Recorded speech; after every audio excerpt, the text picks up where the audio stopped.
paano ibalik yung mga hinide natin or pinribate nating post sa ating mga Facebook account. Katulad nyan mga lods, ayan, no post available na kasi nga po, hinide ko or pinribate ko po yung mga post sa aking Facebook. Paano yan ibalik lods? Ganito lang po ang gawin mo. Open mo lang po ang iyong Facebook account and then pumunta ka dito sa tatlong slash.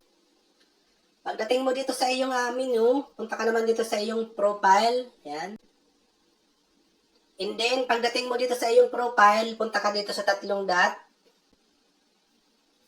Dito sa tatlong dot, hanapin mo po dito yung activity log. Ayan po. Click mo po yan. And then, mapupunta po tayo dito sa activity log ng ating mga Facebook. Dito po sa activity log ng ating mga Facebook, kailangan po natin hanapin yung your activity across Facebook. Yan po ang hanapin natin mga lods. Kung hindi nyo po mahanap, i-click mo po yung public post or kailangan mo pong i-swipe yung pagilid para po makita mo yung public post mo. Ngayon, lalabas na po yan mga lods. And then, pag nakita nyo na po, i-click mo po yung maliit na arrow pababa. And then, lalabas po itong mga option na to. I-click po natin itong post. Ayan. Manage post. I-click natin yan.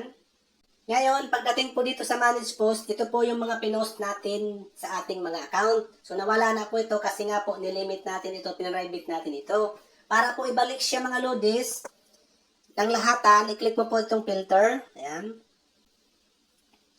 And then, i-click mo po itong categories. Dito po sa categories, i-click mo naman po itong your post, check-in, photo, and videos. Yan po. I-click mo po yan.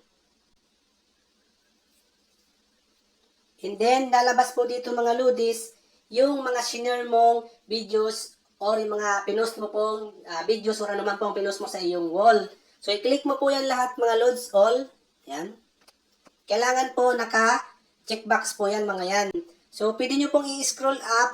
I-scroll up. May mga iba po kasi hindi ito na-check. Sa pinakababa po mga lods. Ayan, kita nyo.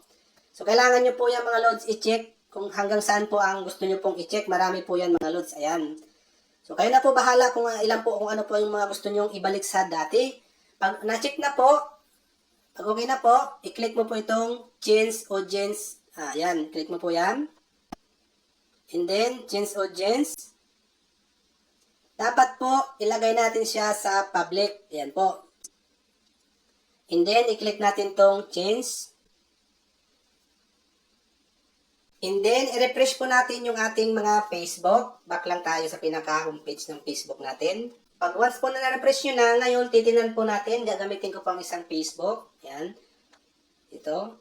I-search natin dito si Barbie. Yung kaninang in-adjust natin yung setting. Ayan po. Siya po yun. Ayan. Ngayon, tingnan natin mga lodis kung natanggal na yung no post. Ayan po. Kung makikita nyo po mga lodis, nawala na po yung no post available. Naibalik na po yung mga hinide natin o pinribate nating post sa Facebook account natin. So, ganun lang po ang gawin nyo mga lods kung problema nyo po kung paano ibalik or kung paano po isolve yung no post available sa ating mga account. So, sana po nakatulong. Kung may katanungan ka po, pwede ka pong mag-comment sa comment section ng video na to. At sagutin po natin yan lods sa abot ng ating makakaya. So, hanggang sa muli, much love. God bless.